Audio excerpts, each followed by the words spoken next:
मध्य प्रदेश के Bandhavgarh tiger reserve में गल हाथियों की मौत के मामले में राज्य सरकार का रवैया सख्त हुआ तो 2 अधिकारियों को रविवार शाम निलंबित कर दिया गया। मुख्यमंत्री डॉक्टर मोहन यादव ने एलिफेंट टास्क फोर्स के गठन के निर्देश दिए। इस बीच इन्हीं हाथियों के झुंड के एक हमलावर हाथी को भी वन विभाग के अधिकारियों ने पकड़ लिया है और सुरक्षित जगह पर उसको ले गए हैं। हमारे सहयोगी अनुराग द्वारी की ये रिपोर्ट देखिए।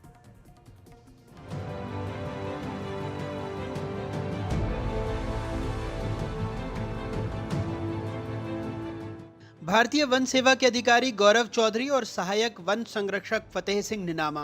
सरकार को लगता है बांधवगढ़ में 10 हाथियों को बचाने में इन 2 अधिकारियों ने लापरवाही बरती। फतेह सिंह निनामा ने सक्षम नेतृत्व नहीं दिया, सारा काम अधीनस्थों पर छोड़ दिया। गौरव चौधरी सूचना मिलने पर भी छुट्टी से नहीं लौटे, मोबाइल बंद रखा। बाघों के घर बांधवगढ़ में कुछ सालों पहले हाथी मेहमान बनकर आए, फिर बसाहट हुई, लेकिन पिछले हफ्ते जो कुछ हुआ उसने यकायक हाथियों के इस घर से 10 से 15% हाथी कम कर दिए। पहले प्रबंधन ने कह दिया जहरीले कोदो कुटकी का ये असर है। प्रथम दृष्टया तो कोदो के कारण एक माइकोटॉक्सिन होता है जो फंगल अटैक होता है इसमें, उसके कारण होने का अभी अंदेशा है। इसके अलावा उसके पीएम के बाद पूरे विजरा भेजे गए हैं, लेबोरेटरी IVR बरेली भेजा गया है, FSL सागर भेज रहे हैं और जबलपुर भेजा गया है। इनकी सबकी जब साइंटिफिक रिपोर्ट आ जाएगी उसके बाद में कंक्लूजन होगा। आनन फानन में खेतों से फसल हटा दी गई, कटी फसल को जला दिया गया। हैरान परेशान किसान कह रहे हैं वो आज भी वही कोदो खा रहे हैं। कोदो सर हम बचपन से जब से हमारे दादा परदादा रहे खेती करते आ रहे हैं, हमारे लिए वो अमृत है सर। उसमें आज तक हमने कुछ रिएक्शन नहीं किया कोदो हमको। आज भी जो कोदो यहाँ से लेके रखे हैं उसको शाम सुबह मवेशी भी खाते हैं। वही कोदो खा रहे हैं। वही कोदो सर। जो कह रहे हैं कि वो हाथी खाए हैं तो ये मतलब कोदो खाए हैं जब तो कहते हैं कोदो खाए से मर गए। किसानों पर मार दोहरी पड़ी, फसल खराब हुई। अब 13 हाथियों के झुंड में बाकी बचे हाथी हमला कर रहे हैं। देवरा गांव में एक हाथी ने 4 लोगों को कुचल दिया, 2 की मौत हो गई, 2 घायल हैं।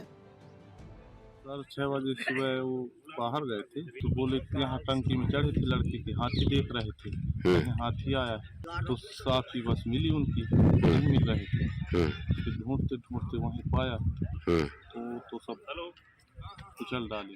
पूरे गांव में 10 से कम मर गए, अभी भी किसी को पता नहीं है। मेरे को फोन किया गया था तुम्हारे भाई को कि हाथी ने कचल दिया है। हाँ, हाथी में फर्क है। भविष्य में ऐसा न हो, इंसान और हाथी दोनों साथ रह सकें, इसलिए सरकार ने कुछ अहम फैसले भी किए हैं।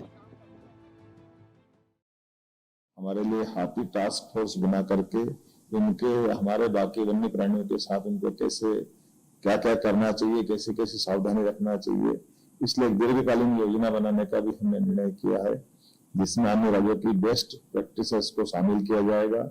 और जो हाथियों के बड़े राज्य हैं जैसे कर्नाटक और केरल, असम, यहाँ हम अपने अधिकारियों को भेजेंगे।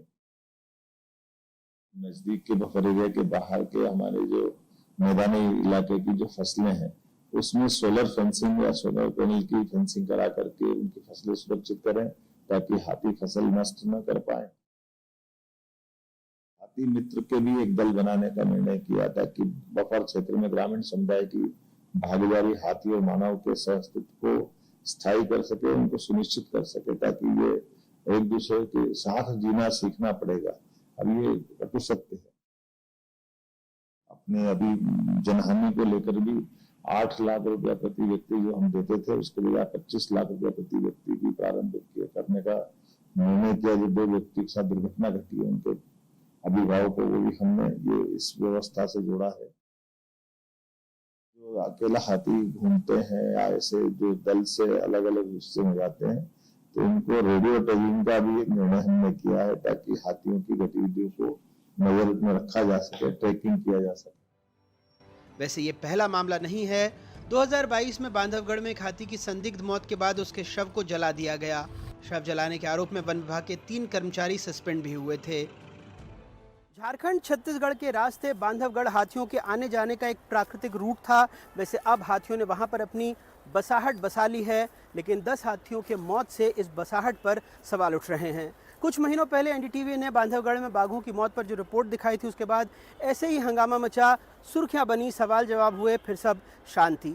अब सवाल हाथियों की मौत पर है, जवाब वन मंत्री को देना था, वो अपने उपचुनाव में व्यस्त हैं। अधिकारियों ने पहले कह दिया कोदो कुटकी की वजह से ऐसा हुआ है, लेकिन बताना भूल गए कि क्या कोई ऐसी रिसर्च है, या अगर उन्हें पता था कि कोदो कुटकी जहरीली हो सकती है तो बचाव के लिए उन्होंने क्या किया। कुल मिलाकर कई सवाल हैं और जवाब अभी नहीं मिल रहे, क्योंकि 2 साल पहले भी वहां संदिग्ध परिस्थितियों में ऐसी ही एक हाथी की मौत हुई थी और फिर सारे मामले को रफा दफा करने की कोशिश हुई। उमरिया में अपने सहयोगी एजाज और भोपाल से कैमरा पर्सन रिजवान खान के साथ अनुराग द्वारी, एनडीटीवी।